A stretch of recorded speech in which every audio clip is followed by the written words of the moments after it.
जय हिंद साथियों, मैं सिद्धार्थ लक्ष्मी क्लासेस के इस प्लेटफॉर्म पे आप सभी का स्वागत करता हूं, अभिनंदन करता हूं। कैसे हो दोस्तों? उम्मीद करता हूं बहुत बेहतर होंगे, फर्स्ट क्लास फाइटिंग फिट। चलिए, हम मध्य प्रदेश में जिस वैकेंसी का बेसब्री से इंतज़ार कर रहे थे वो वैकेंसी आखिर आ ही गई। एमपी पुलिस कांस्टेबल में 7,500 वैकेंसी। वाह, 7,500 वैकेंसी। और अब इस वैकेंसी के लिए हमें एकदम जी तोड़ मेहनत करनी है। और इस जी तोड़ मेहनत में मैं आपके साथ इस चैनल के माध्यम से जुड़ा हूँ। इस चैनल में मैं इस बात का विशेष ध्यान रखूँगा कि हम जो भी चीज़ें पढ़ रहे हैं हमारे जनरल नॉलेज वाले पार्ट में, मैं उसका डेली बेसिस पे प्रैक्टिस करवाता रहूँ। मैं प्रैक्टिस सेट लेके आऊँगा। बेसिकली आज की हमारी जो क्लास है वो प्रैक्टिस सेट पे फोकस रहेगी। और आगे भी आपके एग्ज़ाम तक मैं पूरा का पूरा जीएस वाला, जीके वाला जो पार्ट है, मैं प्रैक्टिस सेट के माध्यम से आपके लिए आसान बनाने की कोशिश करूँगा। ठीक है, तो बेसिकली आपने देखे कि हमारी क्लास जो है ये प्रैक्टिस सेट पे फोकस होगी। मैं आज जो प्रीवियस ईयर में जो क्वेश्चन आए हुए थे, वर्ष 2022 के क्वेश्चन कुछ लिए हैं और इसमें मैं आपको थोड़ा सा एक डेमो देके दिखाना चाहता हूँ कि कैसे मैं अपनी क्लास में आपको सारे जो क्वेश्चंस, उनके आंसर कितने बेहतर तरीके से मैं याद करवा पा रहा हूँ।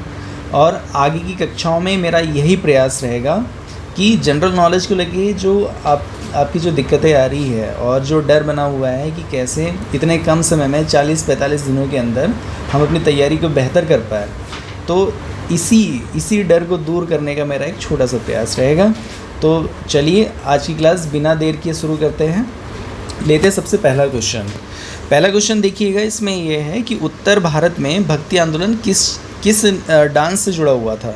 ये जो ऑप्शंस आपको दिख रहे हैं, कथक, भरतनाट्यम, कथकली, मोहिनीअट्टम, ये हमारे शास्त्रीय नृत्य कहे जाते हैं। ठीक है, क्लासिकल डांस है। तो क्वेश्चन यही है कि उत्तर भारत में भक्ति आंदोलन से क्या जुड़ा रहा। अब आप ध्यान दीजिएगा, ये है हमारे प्यारे भारत देश का नक्शा। ठीक है, ये देखिए, ये है इसका उत्तरी भाग। ठीक है, चलिए मैं यहाँ पेन का कलर चेंज कर देता हूँ। ये है हमारा उत्तरी भाग, ये हो गया दक्षिणी भाग, ये पूर्वी भाग और ये पश्चिमी भाग। क्वेश्चन इसमें ये पूछा गया है कि भक्ति आंदोलन उत्तर भारत में किस क्लासिकल डांस से जुड़ा हुआ था। तो आप देखिएगा, ये जो कथक नृत्य है ना, कथक जो डांस है, ये बेसिकली उत्तर भारत में होता है। पहली बात तो ये याद रखिए। यदि आपको इसकी बेसिक जानकारी भी होगी ना तो आप क्वेश्चन सॉल्व कर जाएंगे। वही ऑप्शन में जो और ऑप्शन दिए हुए, भरतनाट्यम, कथकली, मोहिनीअट्टम। ठीक है, तो भरतनाट्यम ये दक्षिण भारत में, तमिलनाडु में ये डांस यहाँ पे किया जाता है। वही जो ये केरल वाला जो हिस्सा है, यहाँ पे होता है कथकली, यहाँ होता है आपका कथकली और मोहिनीअट्टम। ठीक है, कथकली और मोहिनीअट्टम।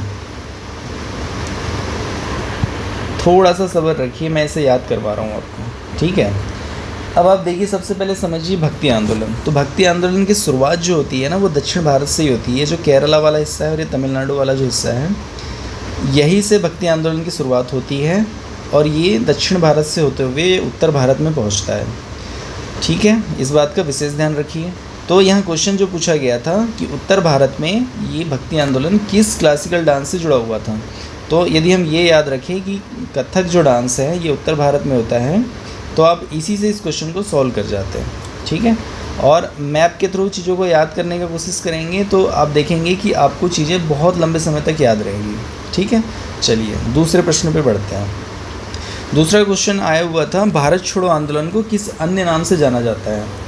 ऑप्शन में दिया हुआ है अगस्त आंदोलन, खिलाफत आंदोलन, सत्याग्रह और खेड़ा। तो इनमें से भारत छोड़ो आंदोलन को किस नाम से जाना जाता है। तो आप देखेंगे कि भारत छोड़ो आंदोलन को अगस्त आंदोलन के नाम से जाना जाता है। इसके पीछे रीज़न क्या है, क्यों कहते हैं भाई अगस्त आंदोलन, चलिए देखते हैं। अगस्त आंदोलन कहने के पीछे रीज़न ये है, भारत छोड़ो आंदोलन जो है इसकी शुरुआत होती है 8 अगस्त 1942 में। ठीक है, ये डेट याद रहेगी, 8 अगस्त 1942। इस आंदोलन की शुरुआत अगस्त में होती है, इस आधार पे इसे अगस्त आंदोलन के नाम से जाना जाता है। दूसरा, एक इम्पॉर्टेंट फैक्ट भी देखिए, इसकी शुरुआत जो हुई थी ना 8 अगस्त 1942 में, ये मुंबई के ग्वालियर टैंक से होती है। मुंबई के ग्वालियर टैंक, और इसी ग्वालियर टैंक से महात्मा गांधी ने करो या मरो का नारा दिया था। करो या मरो, ये नारा किसका था? महात्मा गांधी का। किसका था? महात्मा गांधी का। ठीक है। अच्छा, याद कैसे रखेंगे? बड़ी इंटरेस्टिंग ट्रिक है, सुनिए ध्यान से। हमारे गांव में क्या होता है कि जो गाय होती है ना, गाय जिसे ग्वाला चलाता है, तो बेसिकली हम आम बोलचाल की भाषा में अपने यहाँ ग्वाले को हम गाय की बोलते हैं, है ना। और गाय की ज़ोर से क्या आवाज़ लगाता है? गाय छोड़ो करके बोलता है। और तब हम जाके अपनी गायों को छोड़ते हैं और इस तरीके से गायों का झुंड आगे निकल पड़ता है। तो आप देखेंगे कि महात्मा गांधी ने ग्वालियर टैंक, जिसे मैं अभी ग्वाला कह रहा था, जिसे हम गायकी कहते हैं, गायकी कैसे आवाज़ लगाते हैं? गाय छोड़ो। वहीं से ग्वालियर टैंक से महात्मा गांधी ने ये नारा लगाया, करो या मरो। ठीक है, ज़ोर से नारा लगाया, करो या मरो, इस भारत छोड़ो आंदोलन में। और ये भारत छोड़ो आंदोलन कब शुरू हुआ? 8 अगस्त 1942। ठीक है, इसीलिए इसे अगस्त आंदोलन भी कहा जाता है। चलिए अगले प्रश्न पे बढ़ते हैं। नेक्स्ट क्वेश्चन है कि भारत की जो अर्थव्यवस्था है, ये किस प्रकार की अर्थव्यवस्था है? ऑप्शन में है पूंजीवादी, समाजवादी, साम्यवादी या मिश्रित। ठीक है, तो आप देखेंगे कि हमारे देश की जो अर्थव्यवस्था है वो है मिश्रित अर्थव्यवस्था। अच्छा भाई, ये पूंजीवादी, समाजवादी, साम्यवादी, ये सब क्या होता है? तो इसे थोड़ा समझने का प्रयास करते हैं। देखेंगे जो पूंजीवादी अर्थव्यवस्था होती है ना, ये बेसिकली होता है कि इसमें जो हमारा मार्केट है, ठीक है, इसमें मार्केट जो बाज़ार है, इस बाज़ार की प्रधानता है, बाज़ार की इम्पोर्टेंस है। बाज़ार की इम्पोर्टेंस है का मतलब कि बाज़ार ही तय करेगा कि किन चीज़ों का उत्पादन करना है, उनका रेट कैसे फिक्स करना है, और उसकी डिमांड, सप्लाई, सब कुछ ये रेगुलेट करेगा। कौन? पूंजीवादी अर्थव्यवस्था के अंतर्गत। वही समाजवादी अर्थव्यवस्था में क्या होता है कि कितनी वस्तुओं का उत्पादन करना है, उसका रेट क्या होगा, किस प्राइस पे चीज़ें बेची जाएगी, ये सारी चीज़ें समाजवादी अर्थव्यवस्था के अंतर्गत आती है। यहाँ पे सरकार प्रमुख होती है। सरकार के निर्देशन में उत्पादन प्रक्रिया, उसका वितरण, ये सारी चीज़ें समाजवादी अर्थव्यवस्था के अंतर्गत आती है। वही साम्यवादी इसका नेक्स्ट लेवल है, जहाँ पे यही चीज़ आपको थोड़ी सी और स्ट्रिक्टली देखने मिलेगी। ठीक है, वही मिश्रित अर्थव्यवस्था जो होती है, ये पूंजीवादी अर्थव्यवस्था और समाजवादी अर्थव्यवस्था का मिश्रित रूप होती है। ठीक है, पूंजीवादी अर्थव्यवस्था और समाजवादी अर्थव्यवस्था का मिक्स फॉर्म जो है हम मिश्रित अर्थव्यवस्था में देखते हैं, जो हमारे भारत देश में है। ठीक है, तो चलिए अब हमने देखा कि भारतीय अर्थव्यवस्था मिश्रित अर्थव्यवस्था है। वही अगला प्रश्न है कि निम्नलिखित में से कौन सा जिला मध्य भारत के पठार के अंतर्गत आता है?